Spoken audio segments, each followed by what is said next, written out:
आता सगळीकडे जी चर्चा सुरू झाली ती चर्चा म्हणजे जे उमेदवार दिले होते शिंदेंनी तेच उमेदवार आता कुठेतरी बदलले जात आहेत. जवळपास 2-3 ठिकाणचे मतदार बदलू शकतात अशी चर्चा असताना काही उमेदवार बदलले गेले आणि त्यातलं अतिशय महत्वाचं एक नाव म्हणजे भावना गवळी.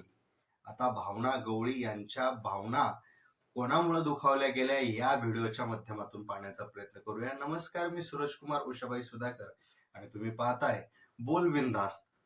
आता जेव्हा आपण वाशिम चा विचार करायला लागतो, या मतदारसंघाचा विचार करायला लागतो, तेव्हा आपल्या लक्षात येतं की शिवसेनेचा हा एक वर्चस्ववादी जिल्हा राहिलेला आहे. वर्चस्व इथं शिवसेनेचं चांगलं आहे. दुसरी गोष्ट म्हणजे शिवसेनेचा बालेकिल्ला म्हणून ओळखला जातो, कारण की भावना गवळी यांनी एक मोठ्या प्रमाणात इथं काम केलंय आणि त्यांचा जर आपण राजकीय इतिहास पाहिला तर जवळपास 2-2.5 दशकं त्यांनी इथून प्रतिनिधित्व केलंय. अशा वेळी त्यांच्या नेतृत्वावर अविश्वास ठेवणं हे कितपत योग्य आहे याबद्दल लोकांच्या मनात संशय निर्माण व्हायला लागलाय. कारण की जेव्हा शिंदे सोबत बाकीचे लोक बाहेर पडले होते, आमदार खासदार बाहेर पडले होते, तेव्हा शिंदे म्हणाले होते जे जे माझ्या सोबत आलेत त्यांना पुन्हा निवडून आणण्याची जबाबदारी ही माझी राहील, की नाहीतर मी राजकीय संन्यास घेईल असंही ते बोलले होते, अशी एक चर्चा आहे.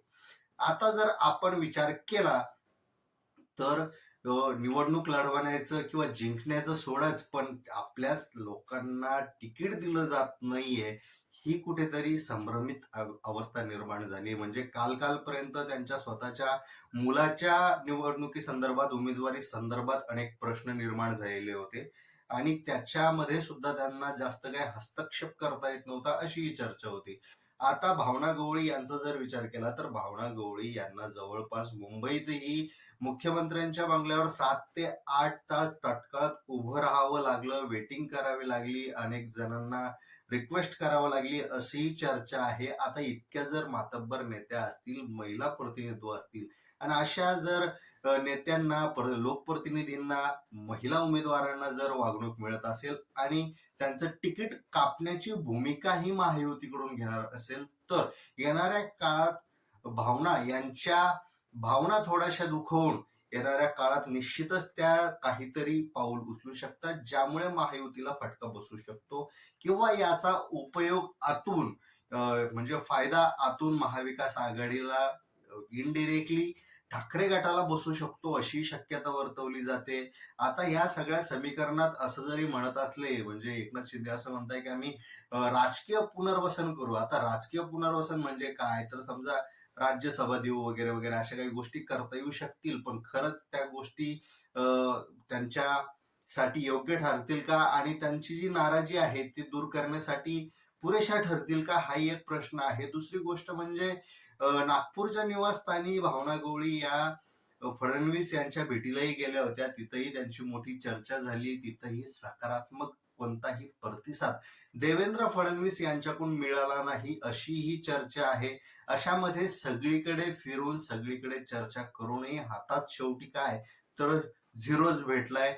आता इतकं सगळं जर करायचं होतं, म्हणजे जर उमेदवारी भेटणारच नव्हती, अशा परिस्थितीत जर उमेदवारी भेटणार नव्हती तर नेमकं शिंदे यांच्यासोबत येऊन फायदा काय झाला, हाही प्रश्न त्यांच्या मनात निर्माण होत असावा अशी ही चर्चा आहे. आता कदाचित जर ठाकरे गटाकडे त्या असत्या तर त्यांना तिकीट मिळालं असतं, यामध्ये काही दुमत नाही असे बोललं जातं. पण त्यांनी जो मार्ग निवडला आणि त्या मार्गाने ते गेल्या, त्या मार्गाने गेल्यानंतर त्यांच्या पदरात जे पडलं ते अर्थातच अविश्वसनीय आहे. कोणीही विचार केला नसेल की भावना गवळी यांचं तिकीट खुद्द शिंदे कापू शकतील किंवा बदलू शकतील.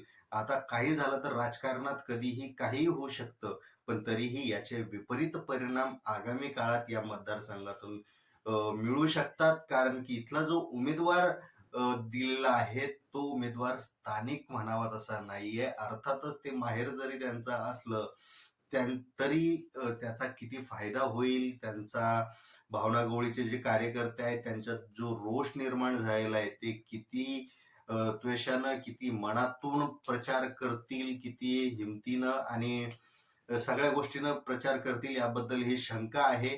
आता कदाचित ही भूमिका भावना गवळीनं जर मनावर घेतली तर त्यांचा उमेदवार पडण्याची ही शक्यता आहे असंही बोललं जातं. पण भावना गवळी सोबत जो झालेला व्यवहार आहे त्याचं खरं कारण कोण असणार?